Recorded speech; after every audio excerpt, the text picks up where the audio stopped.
What's up, everybody? Pasita here with Inspire Bass, helping you to advance and inspire on the bass. So you want to learn how to improvise over chord changes? Well, in this video, I've got a way to get you improvising over chord changes today that comes with 3 promises. Number 1, the listener will always be able to hear the chord changes within your lines. Number 2, you are no longer going to need to rely on any sort of chordal backing during your bass solos. And number 3, your lines and your phrases are automatically going to have a strong sense of melodic direction. So let's take a look at the approach note method. So there are many ways to improvise over chord changes, and what I'm about to share is my personal favorite way. It's called the approach note method. I've actually heard this called a number of things: approach notes, target notes, neighbor tones, and even enclosures. They're all basically the same thing. So if you want to dive deep into this topic, check out the links I put in the description below. So here's a really broad overview on how approach notes work. First, specific notes, often chord tones, are selected for each measure. That becomes the main framework for your lines. They become the underlying shape of your lines. Then preceding notes from above, below, or even a combination of both are played to embellish each of these specific notes of our framework. As a result, you end up with a melodic line that has a strong sense of melodic direction and a feeling of gravity. And this is because really the underlying shape of your lines is essentially outlining the movement of individual chord voicings. An easy way you can think about it is this: you have a destination in mind. How do you want to get there? And once you get there, what do you want to do? Okay, so to demonstrate this, we're going to use the first 4 measures of a rhythm changes. You can see from the graphic here, we have a B flat major 7 that is moving to a G7, that is moving to a C minor 7, that is moving to an F7, moving to a D minor 7, moving to a G7, moving to a C minor 7, moving to an F7. Okay, now remember what I was saying in the broad overview. The first step is really to select chord tones from this chord progression. Now with this chord progression, we're only going to choose 1 chord tone per chord. And the reason we're doing that really is because these chords, you can see from the graphic, they're moving every 2 beats. Now if the chords lasted a longer duration, you can certainly use more than 1 chord tone, but when the chords are moving pretty quickly, it works just fine just to choose 1 chord tone. Okay, so for B flat 7, I'm just going to choose the 3rd of the chord. Actually, for this example, I'm just going to choose the 3rd for all of these chords. So B flat 7, I'm going to choose a D. G7, I'm going to choose a B. For C minor 7, I'll choose E flat. F7, I'm going to choose an A. For D minor 7, I'm going to choose F. For G7, I'm going to choose B. For C minor 7, I'll choose E flat. And for F7, I'll choose A. So the framework actually sounds like this.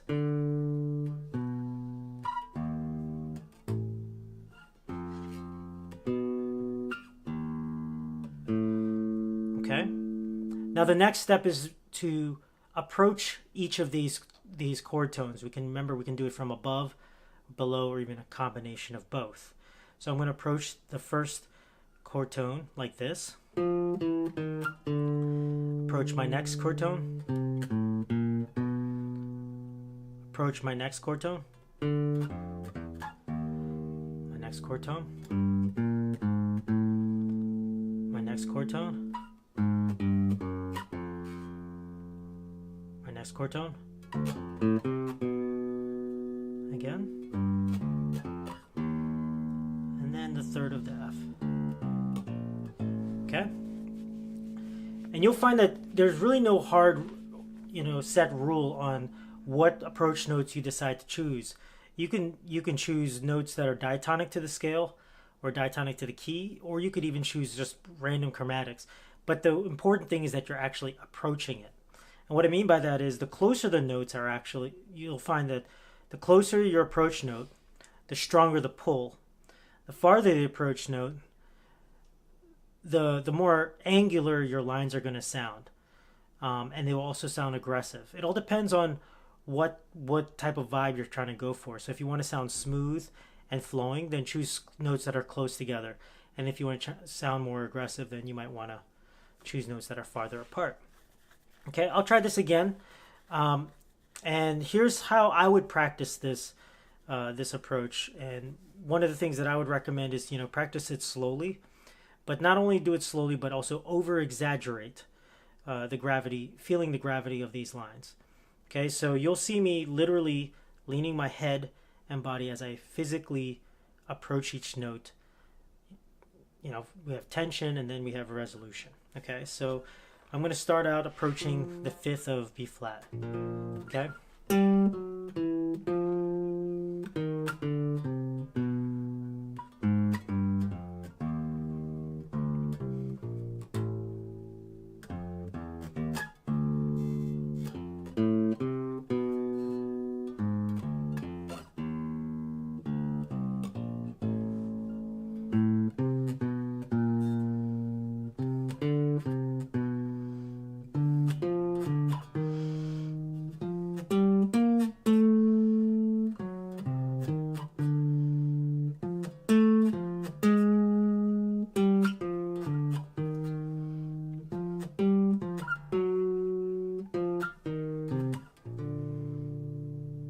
Okay, so that's the basic gist on how approach notes work. Now, one big tip that I would recommend is you're not counting or feeling time as in 1 and 2 and 3 and 4 and. That's the way we've probably been told all since day one, since we started playing music, on how to count. But when it comes to a lot of jazz or just improvising over chord changes, you'll find that the phrasing is actually felt before. And what I mean by that is, instead of counting 1 and 2 and 3 and 4 and, the feeling is really more of and 4 and 1 and 2 and 3 and 4 and 1 and 2 and 3. Now that might be kind of tough to count at first. So what I do is I created a phrase that makes it very simple to automatically feel notes that are approaching toward a resolution. So I count it like this. Take me to home, take me to home, take me to home, take me to home, take me to home. Okay, so you can use that phrase, take me to home, and that automatically feels and 4 and 1 and 2 and 3. Okay, so here's something cool that you can try. Once you start getting comfortable with approach notes, try adding a tail note afterwards. And all you're going to do is you're going to add something like the root note or even the 5th after you've arrived at your chord tone. So for instance, we have our chord progression again.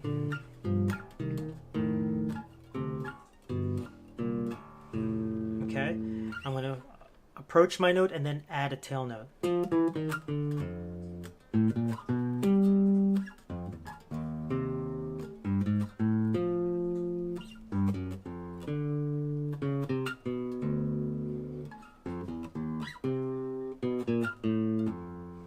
Okay, so there you have it.